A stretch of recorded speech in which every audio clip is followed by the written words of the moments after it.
क्या आप दूसरों से अपना मवाजना करते हैं और सोचते हैं कि आपको उसे कायम रखने के लिए ढोंग करना होगा? क्या आप कभी सोचते हैं, मैं कौन हूँ, मैं यहाँ क्यों हूँ, मेरी ज़िंदगी और वजूद का नुक्ता नज़र और मकसद क्या है? आप कश्मकश में हैं अपनी असल शनाख्त तलाश करने के लिए, ये जानने के लिए कि आप दर हकीकत कौन हैं। दिखावे और दकियानूसी तसव्वुरात से भरी हुई दुनिया में आपकी हकीकी पहचान को तलाश करना मुश्किल हो सकता है, लेकिन आपके लिए अच्छी खबर है।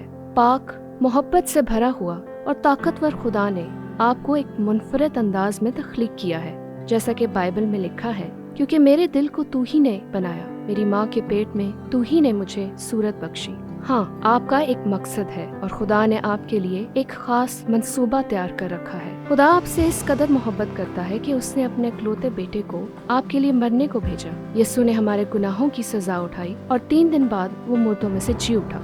आपको अब अपनी शनाख्त तलाश करने की मज़ीद ज़रूरत नहीं है, क्योंकि आप उसे यीशु में हासिल करेंगे। वो आपकी रहनुमाई और देखभाल करेगा। उसके साथ हकीकी मोहब्बत है, उसके साथ शनाख्त की बहाली है, उसके साथ ज़िंदगी में मानी है, उसके साथ एक नई ज़िंदगी का तजर्बा है।